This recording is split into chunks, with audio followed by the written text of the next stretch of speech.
Stock অবজারভারের পক্ষ থেকে সবাইকে শুভেচ্ছা জানাই। বন্ধুরা, আজ আমরা ওভারঅল মার্কেট নিয়ে আলোচনা করব, সাথে তিনটি সেক্টর নিয়ে আলোচনা করব: life insurance sector, IT sector এবং টেক্সটাইল সেক্টর। এই তিনটি সেক্টরে এখন ভালো ভলিউমে লেনদেন হচ্ছে এবং এই সেক্টরগুলোর বিভিন্ন স্টকে ভালো প্রাইস অ্যাকশনও হচ্ছে। চলুন তাহলে আমরা এই তিনটি সেক্টর এবং ওভারঅল মার্কেট সম্পর্কে সংক্ষেপে জেনে নিই। আলোচনাটির শুরুতেই আমি রিকোয়েস্ট করব ডিসক্লেমার অংশটি আপনারা ভালো করে পড়ে নেবেন। পুঁজিবাজার ঝুঁকিপূর্ণ।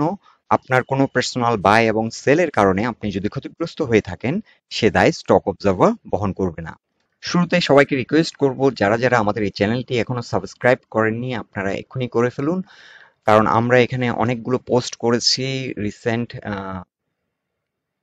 সময়ে। এখানে আমরা 4 দিন আগে একটি পোস্ট করেছিলাম লাইফ ইন্স্যুরেন্স সেক্টরে মেঘনা লাইফ এবং প্রগতি লাইফ।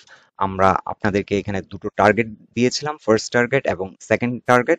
এই দুটো স্টকই কিন্তু ফার্স্ট টার্গেট এবং সেকেন্ড টার্গেট অ্যাচিভ হয়েছে, এবং আইটিসিতে আমরা আপনাদেরকে ফার্স্ট টার্গেট দিয়েছিলাম 45, আজকে কিন্তু অনেকটা ক্লোজ কিন্তু হিট করেছে 44.5 পর্যন্ত, এটিও ভালো করছে। এছাড়াও আমরা আপনাদেরকে এআইএল একটি অ্যানালাইসিস দিয়েছিলাম 6 দিন আগে। আজকে কিন্তু আমরা যে টার্গেটটি দিয়েছিলাম 77 থেকে 78, এই টার্গেটটি হিট করেছে। এছাড়াও আমরা অনেকগুলো অ্যানালাইসিস দিয়েছি, বিডিকম, জেনিক্স, এডিয়েন্টেল। এখানে ফেক ডিল আমরা একটি অ্যানালাইসিস দিয়েছিলাম, এটি ভালো করছে। তোস্ট্রিফা, তমিস, আরো অনেকগুলো স্টক বর্তমান সময়ে ভালো করছে। এছাড়াও আমরা সন্ধানী ইন্স্যুরেন্স, লাইফ ইন্স্যুরেন্স নিয়ে একটি অ্যানালাইসিস করেছিলাম। রূপালী লাইফ আমরা আপনাদেরকে একটি টার্গেট দিয়েছিলাম যে 220 টাকা পর্যন্ত প্রাইস অ্যাকশন হতে পারে, এটি কিন্তু টার্গেটটি অ্যাচিভ করেছে। আর আমরা আশা করছি আমাদের এই পোস্টগুলো থেকে আপনারা উপকৃত হচ্ছেন, তাই দেরি না করে এখনই চ্যানেলটি সাবস্ক্রাইব করে ফেলুন। এখন আমরা ফিরে আসছি আমাদের মূল আলোচনায়। আমরা প্রথমে ডিএসসি ব্রড ইন্ডেক্সের অবস্থান আপনাদেরকে তুলে ধরছি। বর্তমানে আমরা দেখতে পাচ্ছি ডিএসসি ব্রড ইন্ডেক্স আজকে 6356, সরি 6376 এই পয়েন্ট থেকে রিজেক্ট হয় এবং কিছুটা রিট্রেস করে, এবং ডে এন্ডে আমরা দেখতে পাচ্ছি 6356 পয়েন্টে এসে ক্লোজ হয়। এখানে আমরা একটি চ্যানেল ড্র করেছি এবং এখানে এই যে ট্রেন লাইনটি, এই ট্রেন লাইন বরাবর এসে কিন্তু রেজিস্ট্যান্স ফেস করছে। এটি একটি রেজিস্ট্যান্স জোন, এখান থেকে কিছুটা রিট্রেস করছে। এছাড়াও আমরা এখানে একটি লিডিং ইন্ডিকেটর ইউজ করছি, পিভট ফিবোনাসি। পিভট ফিবোনাসিতে আমরা দেখতে পাচ্ছি R1 রেজিস্ট্যান্সটি অবস্থান করছে 6365 পয়েন্টে।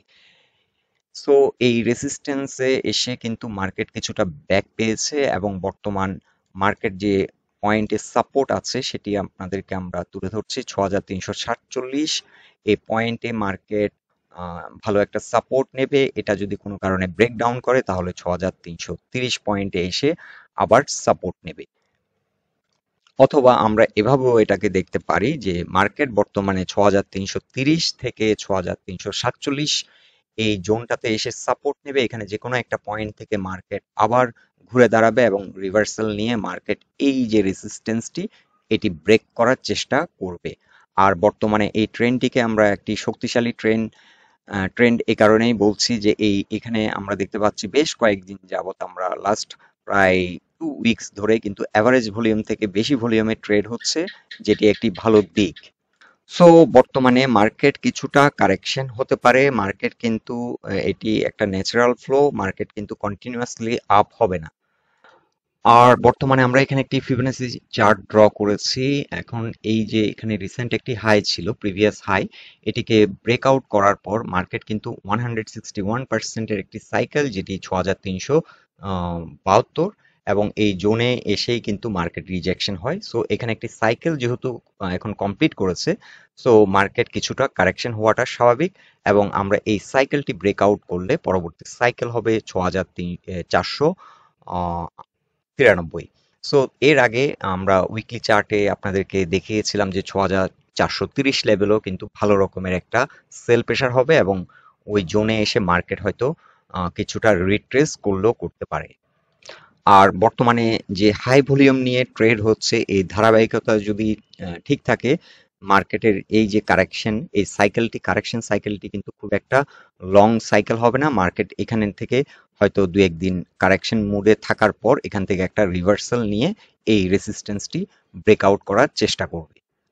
এখন আমরা দেখে নিচ্ছি লাইফ ইন্স্যুরেন্স সেক্টরের অবস্থান। আমরা উইকলি চার্টে দেখতে পাচ্ছি লাইফ ইন্স্যুরেন্স সেক্টর তার যে প্রিভিয়াস একটি হাই ছিল সেটিকে ব্রেকআউট করার চেষ্টা করছে, কিন্তু এইটি একটি রেসিস্ট্যান্স জোন 102 আমরা বলতে পারি। এই রেসিস্ট্যান্সটি কিন্তু ব্রেকআউট করার একটা চেষ্টা করেছিল, কিন্তু আজকে এটি ব্যর্থ হয় ব্রেকআউট দিতে সাকসেসফুলি এবং এটা কিছুটা রিট্রেস করে।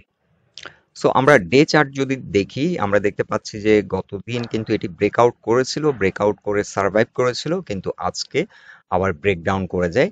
সো লাইফ ইন্স্যুরেন্স সেক্টরের এই ট্রেন্ডটি কিন্তু একটি শক্তিশালী ট্রেন্ড এবং এখানে একটা হিউজ ভলিউম নিয়ে কিন্তু এই ট্রেন্ডটি হয়েছে। সো এটাকে আমরা একটা শক্তিশালী ট্রেন্ড বলছি। আর এই সেক্টরটি যদি কারেকশন হয়, খুব একটা লং কারেকশন হবে না, এখানে একটা শর্ট কারেকশন হতে পারে এবং কতটা রিট্রেস করতে পারে সেটাও আমরা দেখিয়ে দিচ্ছি। এখন আমরা সাপোর্ট লাইন ড্র করেছি 96.1। ফার্স্ট সাপোর্ট নিবে এই জোনটাতে এসে, এখানে একটি সাইকেল ফিবোনাসি সাইকেল, এবং কোনো কারণে যদি এটি ব্রেকডাউন করে তাহলে পরবর্তী সাইকেলটি হবে 92.4। এখানে এসে কিন্তু সাপোর্ট নিয়ে নেবে। আর যেহেতু এটি একটি শক্তিশালী ট্রেন্ড, এটি 38% পর্যন্ত কারেকশন দিতে পারে। সাধারণত একটা শক্তিশালী ট্রেন্ডে যেটা হয় 38% কারেকশন দিয়ে কিন্তু মার্কেট আবার রিভার্সাল করে।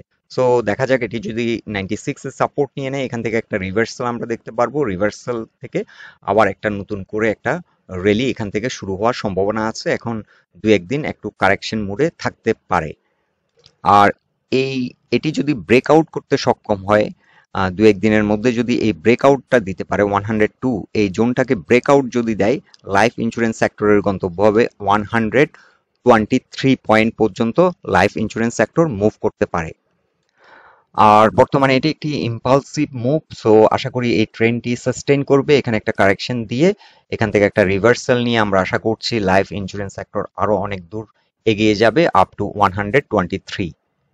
আর সংক্ষেপে এখন সাপোর্ট আমরা আপনাদেরকে আবার মেনশন করছি 96.5। এখানে এসে ফার্স্ট সাপোর্ট, আশা করি এখান থেকে সাপোর্ট নিয়ে নিতে পারে।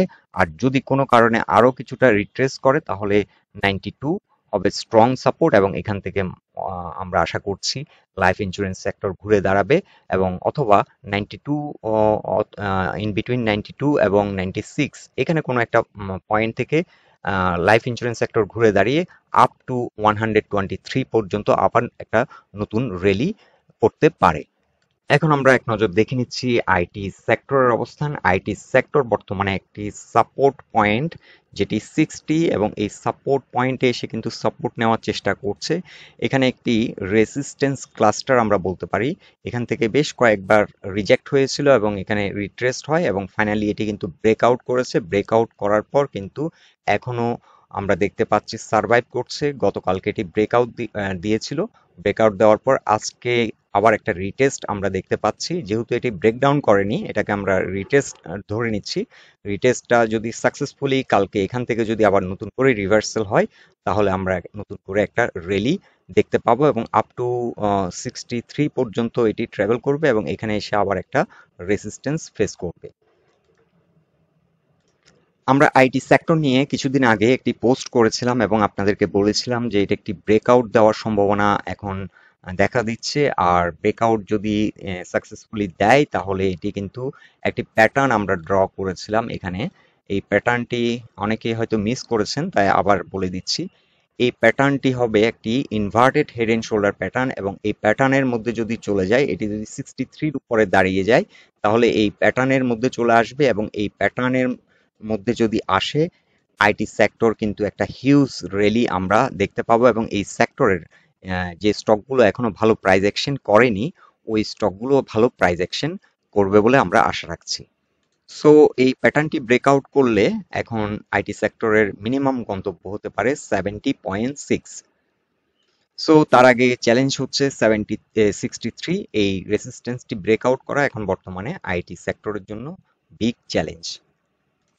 আর আমরা যদি বর্তমান ভলিউম বিবেচনা করি, ভলিউম এভারেজ ভলিউম থেকে অনেক বেশি ভলিউমে ট্রেড হচ্ছে।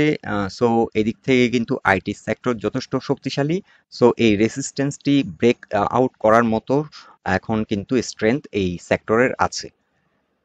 সো ওভারঅল এই সেক্টরটি ভালো একটা পজিশন নিয়ে আছে, এখন জাস্ট এই ব্রেকআউটটি দেওয়ার অপেক্ষা।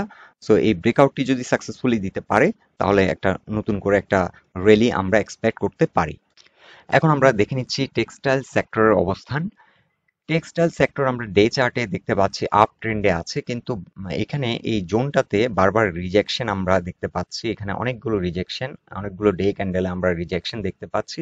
আইটি সেক্টর এই পয়েন্টটাতে এসে স্টাক হয়ে আছে। এখন আমরা দেখব কেন এই জোনটাতে এসে আইটি সেক্টর স্টাক হয়ে আছে। ডে চার্টে আমরা মোটামুটি ভালো একটা ভলিউম দেখতে পাচ্ছি এবং এখানে কিন্তু একটা ট্রেন্ড কিন্তু ক্রিয়েট হচ্ছে। 20, 50 এবং 200 এক্সপোনেনশিয়াল মুভিং অ্যাভারেজের উপরে অবস্থান করছে, এটিও একটি ভালো দিক। এছাড়াও আমরা আরো একটি লিডিং ইন্ডিকেটর ইউজ করছি, যেটি পিভেট। আমরা দেখতে পাচ্ছি ডে চার্টে পিভেটের উপরে অবস্থান করছে।